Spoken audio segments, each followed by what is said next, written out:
I have a wife and a child. I learned that he was a married man after living together for 2 years despite his parents' objections. I love my family, but I also love you, Chelsea. I can't marry you, but I want to be with you forever.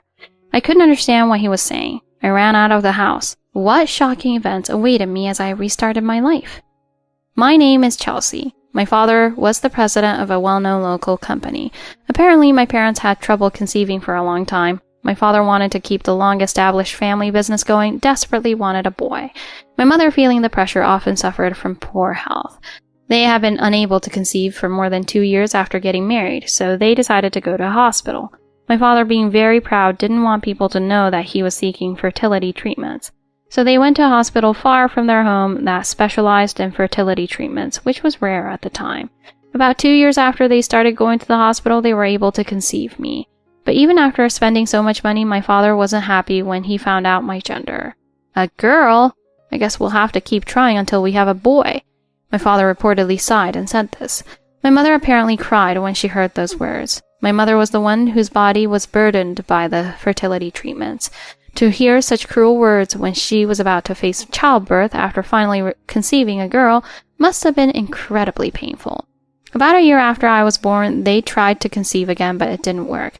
My mother apparently had her own issues with her life with my father.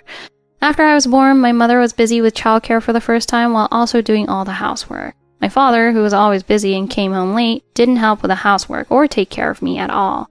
He hadn't changed from when they were just a couple, not understanding the difficulties of raising a child. He was probably just playing the part of a father who cherished his child.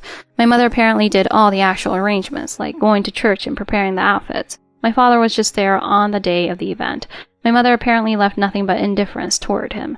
She had always been quiet, but she used to love and respect my father for his dedication to his work. After giving birth, my mother's love for my father had cooled, and she wanted to stop trying to conceive. But my father, oblivious to my mother's feelings, was determined to have a boy and wanted to start fertility treatments again. Just getting to the hospital far away by train and bus must have been difficult. But my father has said, children under 3 should be with their mothers. I won't allow you to leave her anywhere, even temporarily. So my mother had to take me, a young child, with her on her commute. How could my father say such a thing when he never helped with childcare?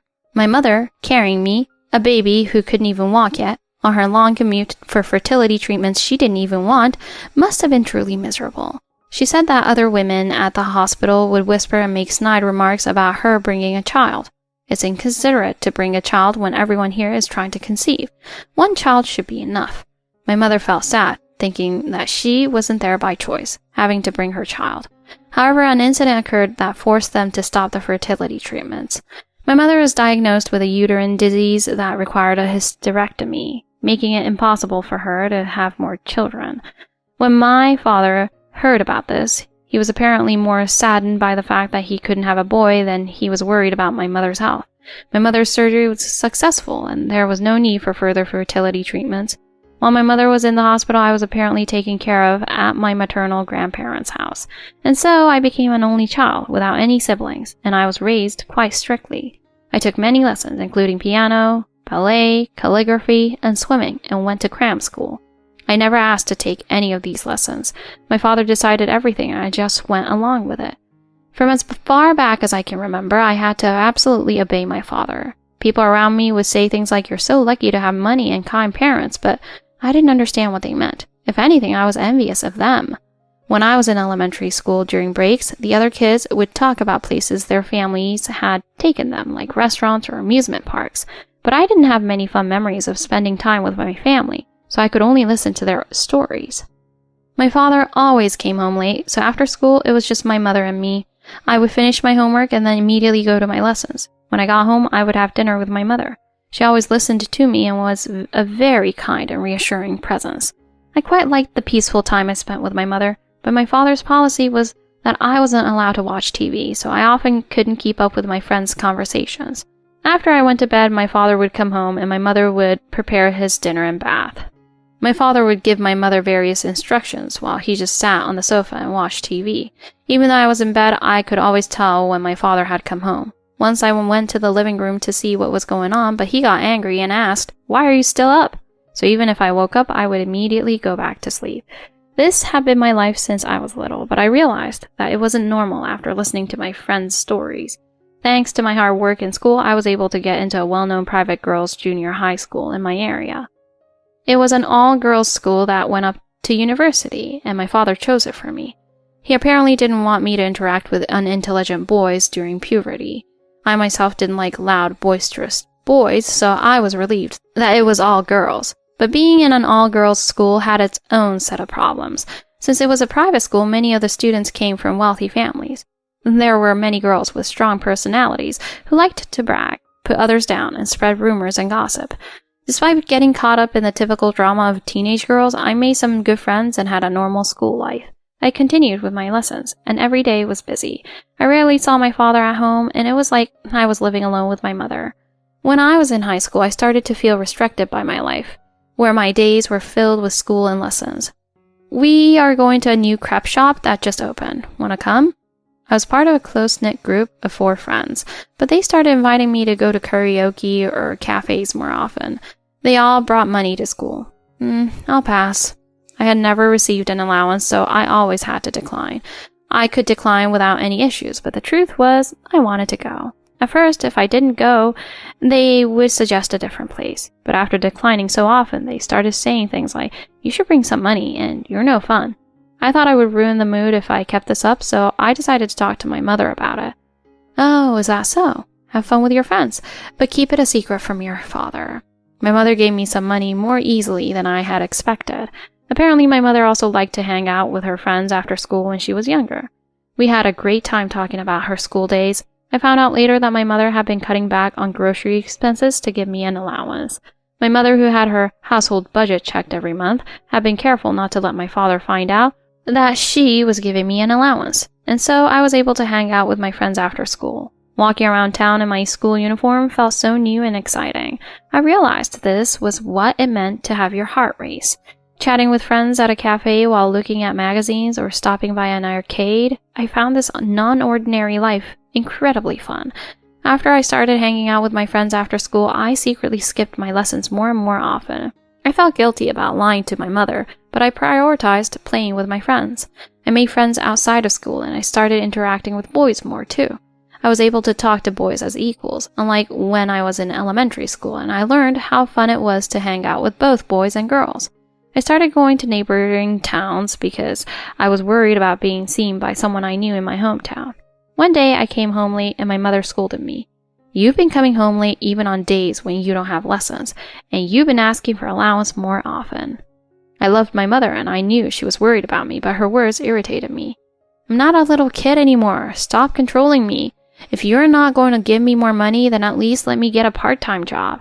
My father's policy was that students should focus on their studies, so I wasn't allowed to have a part-time job. I didn't really have time for a part-time job because of my lessons anyway. I had basically gotten everything I wanted, but I needed money to hang out with my friends, so I had to ask my mother for an allowance. My mother looked surprised when I talked back to her so strongly. Ignoring her, I shut myself in my room. From that day on, a distance grew between my mother and me. It felt awkward to eat dinner with my mother, so I would buy snacks on my way home or eat at a friend's house. I made sure to be home before my father got back because it would be a hassle if he found out. Even though she knew I wouldn't eat it, my mother made dinner for me every day. One day when I was in my senior year of high school, I fell head over heels for Ryan, a man 10 years older than me who was introduced to me by a friend. He worked for a construction company, was well built, had a bit of a bad boy vibe, and his smile was like that of a child. He was unlike anyone I had ever met, and I fell for him hard. Perhaps sensing my feelings, Ryan and I naturally started dating. He took me for drives and to a bar. He showed me a world I had never known, and always paid for everything. Ryan's expression when he talked about his work was serious and intelligent, and I fell more and more in love with him. It was time for me to decide what to do after graduating from high school. You should marry a man who can take over the company, and all you need to do is produce an heir.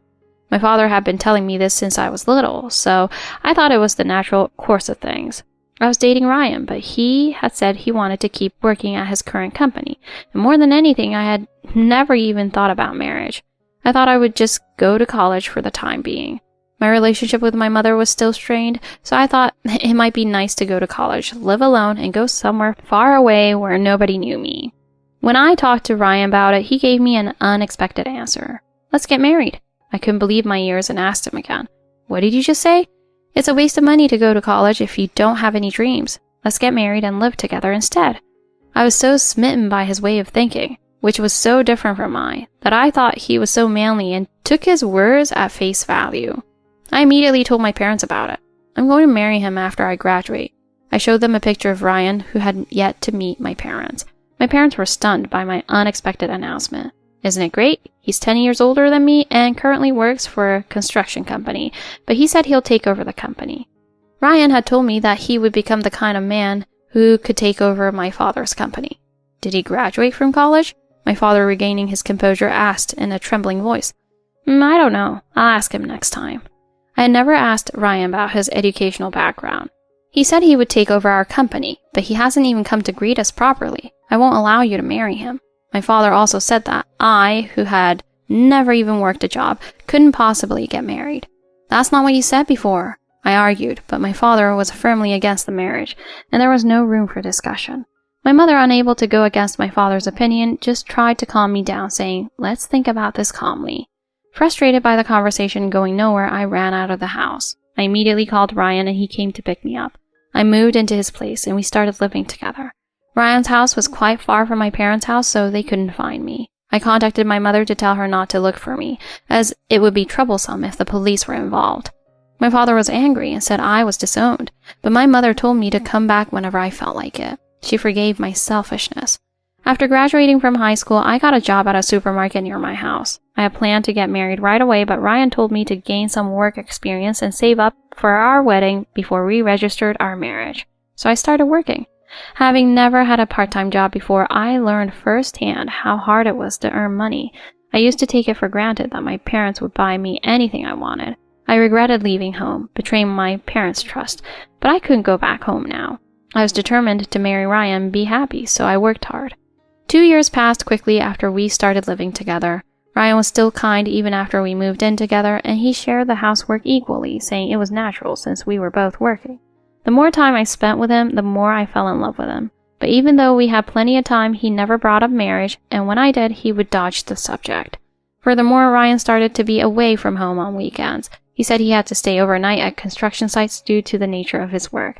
But his work clothes didn't look dirty. In fact, they looked like they had been washed. This went on for a while, and I started to get suspicious, so I decided to take action.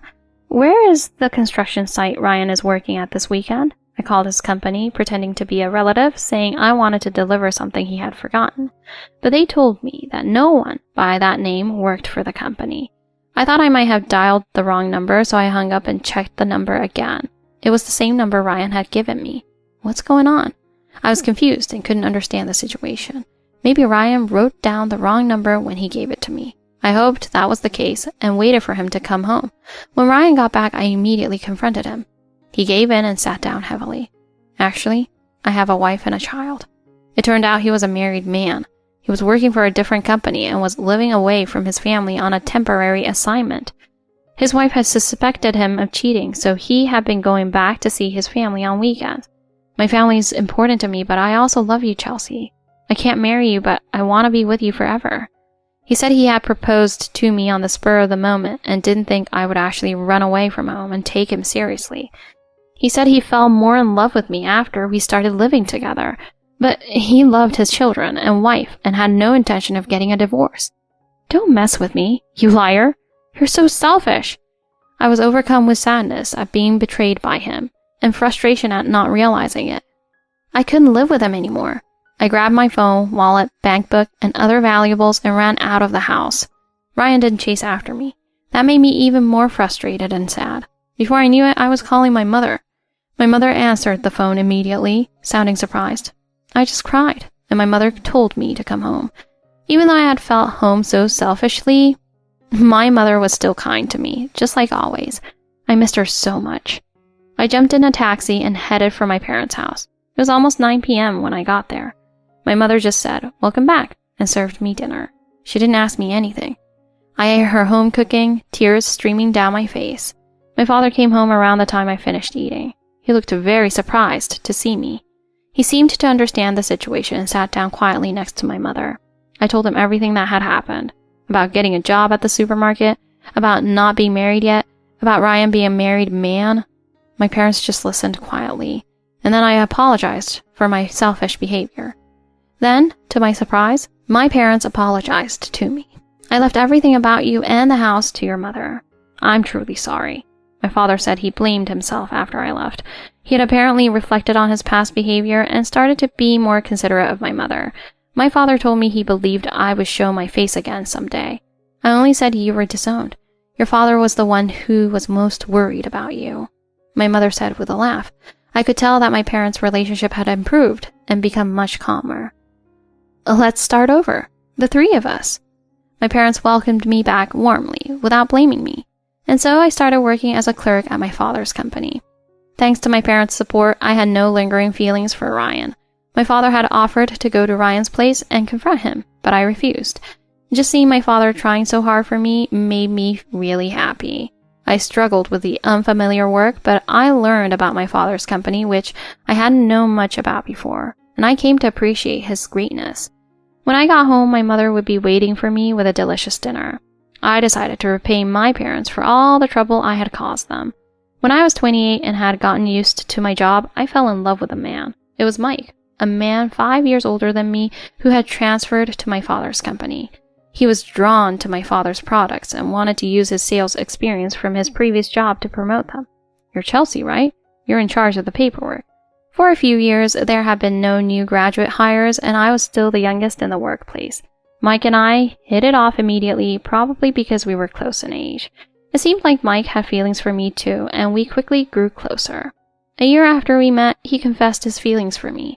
I had checked to make sure he wasn't married when he first started, and there was no such information on his resume, which I had seen for administrative purposes. He also had no dependents. Of course, I said yes, and we started dating. Because of what happened with Ryan, I immediately told my parents about our relationship. I thought they might be relieved that I had found a potential successor for the company, and, to no one's surprise, both of them were supportive. They seemed to approve of Mike. I got married to Mike when I turned 30, and we had a daughter the following year. My parents were completely smitten with their grandchild. I want to do many things for her that I couldn't do for you, Chelsea. Hearing my father say this made me very happy. We rented an apartment near my parents' house, so I visited them almost every day. 2 years later, we had a son, and our lives became even more lively. I spent my days raising my children, whom I loved more than anything. But on the other hand, I had less and less time for Mike. After giving birth, maybe it was my maternal instincts, but I found myself getting angry at Mike more often. Mike actively participated in raising the children, but I couldn't help but be dissatisfied with how he did things, and I would end up taking over. He was clumsy because he wasn't used to it, which was understandable, but he never seemed to learn, no matter how many times I told him. He would always ask me what to do, so it was faster if I just did it myself. Taking care of 2 small children and the house, I didn't have the energy to deal with Mike's incompetence. He came home late, just like my father, though not as bad, and his business trips for sales increased. He was working for my father's company, so there was no way he could be lying about it. I never doubted Mike's business trips, but when I was 35, Mike said to me, out of the blue, "I'm having an affair. I'll pay you alimony, so let's get a divorce." It was so sudden that I was speechless, but I was surprisingly calm. Maybe it was because it wasn't as impactful as what happened with my ex-boyfriend. He told me that he no longer saw me as a woman because I had changed so much after having children. It's true that my feelings for Mike had changed after I gave birth. I saw him more as a partner in raising our children than as a husband. I told Mike, "I won't forgive the affair. That's why I won't get a divorce. I absolutely won't get a divorce until the children graduate and find jobs. I won't let you be happy on your own." I didn't ask who his lover was because it wouldn't change anything. I made him promise not to tell our children or my parents. I didn't want my parents to worry about me any more than they already had. Mike didn't want to lose his job, so he agreed to these conditions. I couldn't believe he was worried about losing his job after having an affair, but I didn't care about that at this point. And so our life as a fake married couple began. My father, unaware of the situation, promoted Mike, seeing him as a potential successor. I was annoyed that Mike got a promotion because of this, but I couldn't tell my father, so I had to put up with it.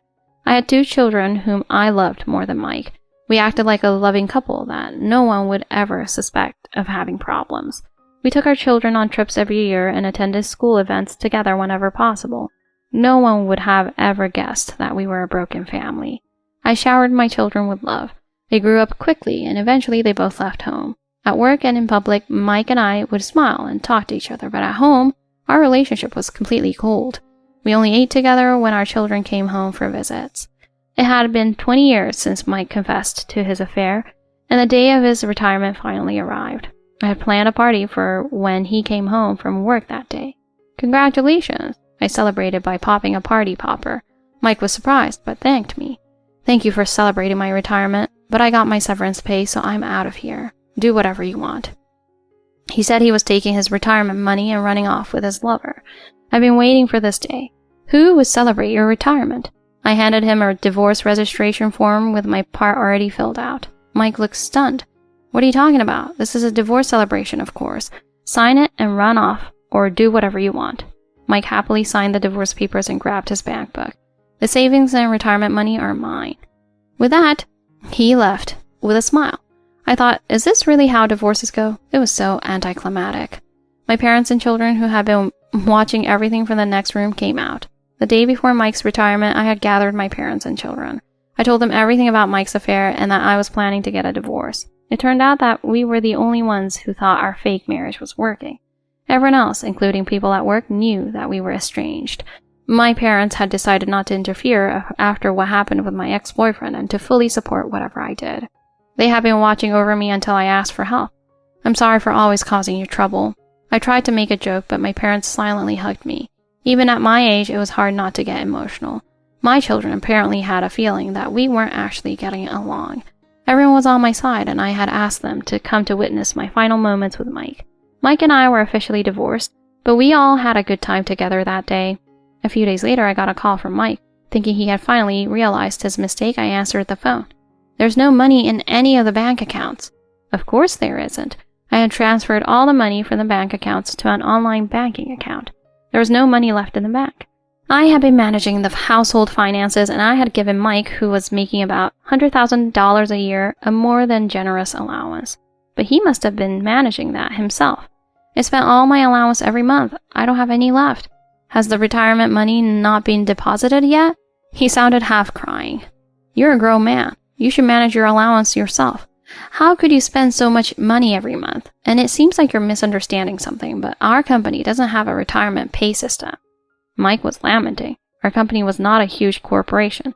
We did not offer a retirement package. That is something he should have been well aware of, having signed a contract with the company upon hiring. You don't remember filling out any retirement benefit application forms, do you? I delivered the final blow and hung up on him. A few weeks later, Mike showed up at the company. He had no savings, and he had been planning to live off his retirement money. He came to beg for help. It's too naive to think you can live off your retirement money alone in this day and age.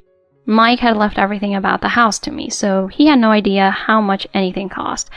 How could someone who just spent all his allowance on himself possibly know? "I need you, Chelsea." Mike was crying in front of the company. Apparently, the woman he was planning to run off with dumped him when he found out he had no money. "What do you mean you need me? You're disgusting and pathetic." I couldn't even remember what I had liked about this man. "We're already divorced and you're nothing to me. If you keep loitering around here, I'm going to call the police." Mike seemed to think I was just bluffing and didn't move. When I called the police, several officers arrived within minutes and Mike was taken away. After that, Mike never showed his face in front of me again.